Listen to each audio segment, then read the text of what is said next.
In our Old Testament reading today, we hear excerpts from a prayer that King Solomon prayed at the dedication of the temple when he had built it in Jerusalem. This was close to 1,000 years before our gospel reading.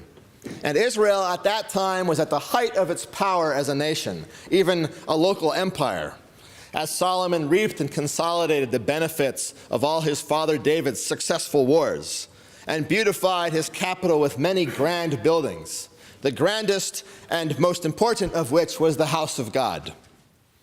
In this prayer, Solomon goes on at some length, contemplating various situations in which the people of Israel will have cause to turn to this temple to pray to their God. We heard some of this in our reading. But in the middle of this section, he adds something that's interesting and a little bit surprising. Solomon turns for a moment from the Israelites themselves and prays specifically for the Gentiles. Likewise, when a foreigner who is not of your people Israel comes from a far country for your name's sake, for they shall hear of your great name and your mighty hand and your outstretched arm.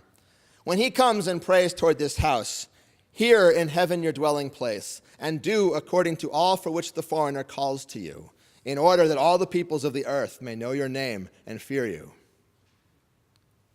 Now let's fast forward that almost 1,000 years to our gospel reading and see what the situation is. Here, Israel is no longer at the height of its power, or even close to it. It's not even at one of the lower peaks that it managed to attain at various times in its history. It's not quite as bad off as it was in the days of the Babylonian captivity. Many of the Jews do live in the Promised Land, and there's a temple in Jerusalem, although not the same one Solomon built. But they're living under Roman rule, with Roman soldiers garrisoned in their midst to remind them of the fact, by force when necessary. This is not quite the situation envisioned by Solomon 1,000 years before on that magnificent day when he magnanimously included the Gentiles in his prayer for Israel. These are not individual Gentiles visiting from afar because they have heard of the great name and mighty hand of Israel's God. They're pagans. They're not interested in Israel's God. They have not come to see the temple and the other great sights afforded by a great nation. In fact, they have come because Israel is not a great nation, and they are able to dominate it. They are motivated not by respect, but by the need to keep the Jews under the imperial thumb, or by the prospect of opportunities that may be found for exploiting the situation and turning the empire's power to their own personal advantage.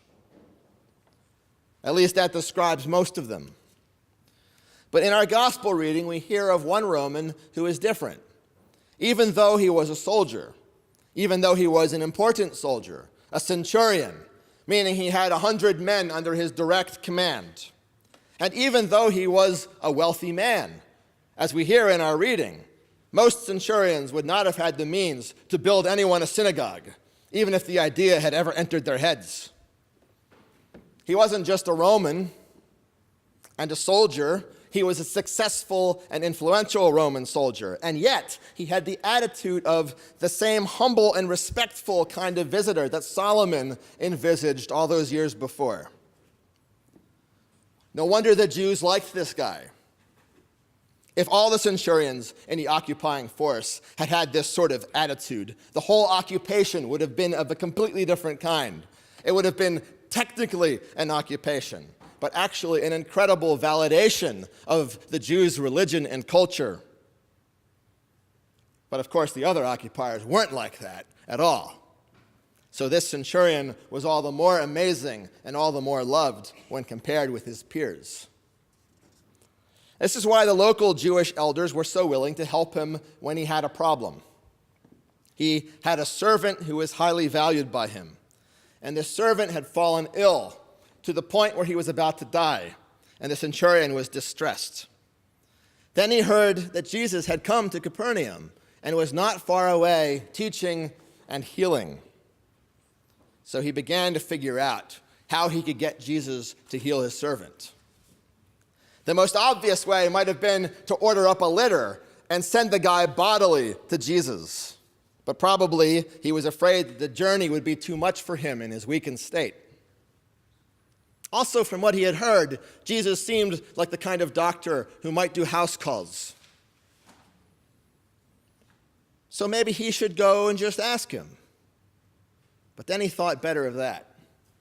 At this point, I think there were two considerations dictating his actions that arose in his mind and made him formulate a different plan. One of them was just simple strategy, a calculation trying to discover the best odds for success. As a military leader and as a man who had met with some success accruing wealth, probably he was used to thinking this way. Jesus is an important man. Jesus has power. I will be inconveniencing him. I will be asking him to change his plans. I will be taking him away from other people, from other Jews, to come and help out a Roman. Why should he say yes to me when I'm a Gentile and an occupying soldier to boot? There has to be a better way to approach him, some way to sweeten the deal. And then the other consideration was based on the same facts, but it was very different in its quality. It wasn't strategic, it was a religious scruple. He says so through his messengers the second time he sends Jesus word. I am not worthy to have you come under my roof. Therefore, I did not presume to come to you. We can't tell from this story whether he's actually a proselyte yet, that is, a Gentile worshiper of the God of Israel. But it seems likely from the way that the Jewish leaders go to bat for him and from the fact that he built them a synagogue. And even if he hasn't formally become a proselyte yet, he has to be close. He has some understanding. He's thinking, Jesus is an important man. Jesus has power. And it's not the kind of power that I have. This is different. This is divine power. Jesus is a walking, breathing, supernatural piece of this religion that I have encountered here among the Jews and been so impressed by. I'm not sure I'm ready to come face to face with him, me being a Gentile and a Roman, and him being the living embodiment of this foreign, powerful faith. I know what I'll do. I'll ask the synagogue elders to approach him on my behalf. It's the perfect solution, religiously and strategically. And he's right to think that the religious leaders would do that for him. In fact, not only do they agree to go talk to Jesus for him, which, if you think about it, had to be a little awkward for them on both ends, carrying a message from a Roman centurion to a rabbi who was not exactly loved by the national leaders in Jerusalem. Not only do they agree to do that, but they do it with gusto. When they came to Jesus, they pleaded with him earnestly, saying, he is worthy to have you do this for him, for he loves our nation, and he is the one who built us our synagogue. I think this is the only place in the Gospels where you find Jewish leaders pleading with Jesus or showing him any sincere deference in public. It really is a good solution, this plan that the centurion came up with. A Gentile can't get a better testimonial than this from synagogue leaders. He is worthy to have you do this for him. And it's nothing he ever would have claimed for himself that he was worthy, even if he believed that he was. His plan has worked perfectly. Jesus went with them. But now that everything is happening according to plan, the religious scruple rises again with renewed force. Jesus is coming here. Jesus is coming here. Wait, why did I think this was a good idea? Part of my motivation was so that I wouldn't have to meet him in person, out there in the midst of a crowd of his admirers and his petitioners on his turf, so to speak. How exactly would it be better for me to meet this man here in my fine house on my turf? If anything, that's worse. This is not a guy I want to play dominance games with. This is not a guy I want to compete with for worthiness. I'm actually kind of embarrassed what those elders said on my behalf. This holy man must not enter my house. Not for his own sake, because entering a Gentiles' dwelling would make him ceremonially unclean and he would have to purify himself. I mean for my sake. Because in this case, with this particular Jew, this holy man, I'm pretty sure it would work in reverse. My uncleanness isn't going to jeopardize his holiness. His holiness will condemn my uncleanness. He'll show me up big time. So he sent another message to Jesus. Lord, do not trouble yourself, for I am not worthy to have you come under my roof. Therefore, I did not presume to come to you.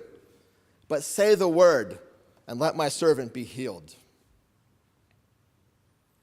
Please, Lord, my petition stands, but now I add another one. Please heal my servant. But please don't come in person. Just speak the word. Speak the good, the merciful, the beneficent word, and let's do it that way. I believe your word. You haven't even spoken it yet, and I believe it. What you say is most certainly true. What you order will certainly come to pass. Deal with me only through your gracious word, and do not come in person to expose and judge me in my fancy house and my conqueror's pride. So then he has his friends add another part to the message, and this is just as interesting and significant. For I, too, am a man set under authority, with soldiers under me, and I say to one, go, and he goes, and to another, come, and he comes, and to my servant, do this, and he does it. In understanding this part, we usually focus on the second half. That is, his demonstration to Jesus that he understands the principle of delegated authority. That he knows from experience that he doesn't have to be personally present at the place where his orders are being carried out. And so he knows that Jesus won't have to be either. But what about the first part? I, too, am a man under authority. Why two? Who is the person that he's grouping himself with there? It has to be the person to whom he's speaking. It has to be Jesus. He's saying, you are under authority, and I am under authority. And therefore, both of us can wield that authority by delegation, just as we are ourselves delegates of that same authority. The centurion's authority flowed from Rome, from the emperor. From whence is he suggesting Jesus' authority flows? It has to be from God. Not only because it is a miracle-working authority, but also because otherwise the representative of the Roman imperial authority would not be saying, I am not worthy to have you come under my roof. And this is why Jesus responds the way he does. He marveled at him, and turning to the crowd that followed him said, I tell you, not even in Israel have I found such faith.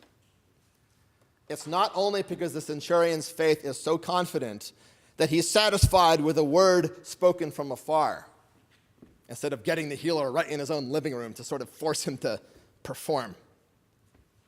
It's also because the centurion has just confessed that Jesus comes from God.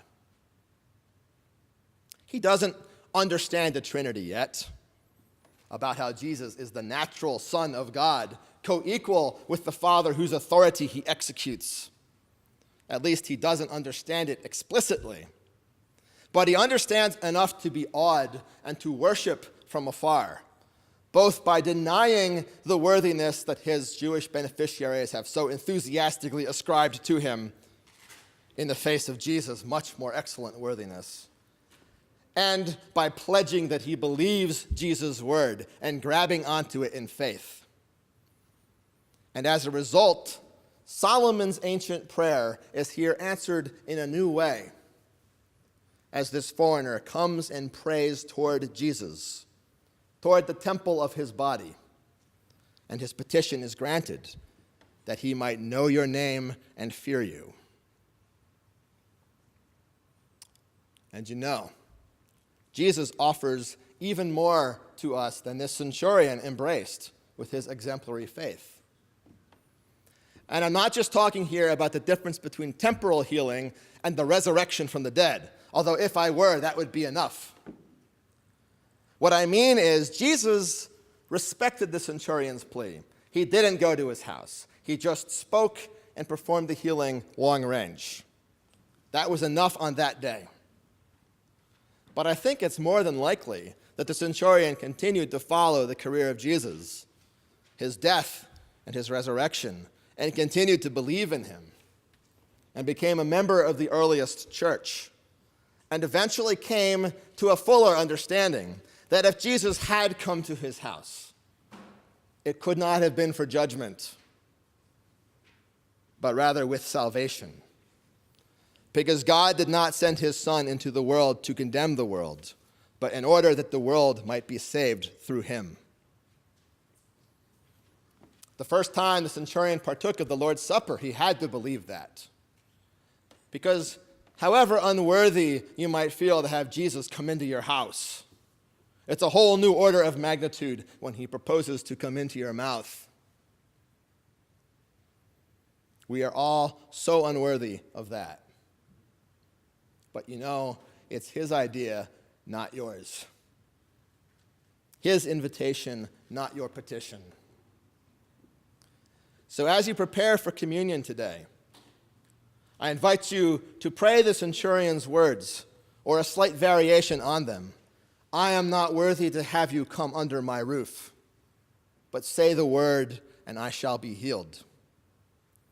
And then thank him that he's going to come in anyway, that he gives more than we dare to ask for, that he gives us not only the audible word of the preached gospel, but the edible word in bread and wine.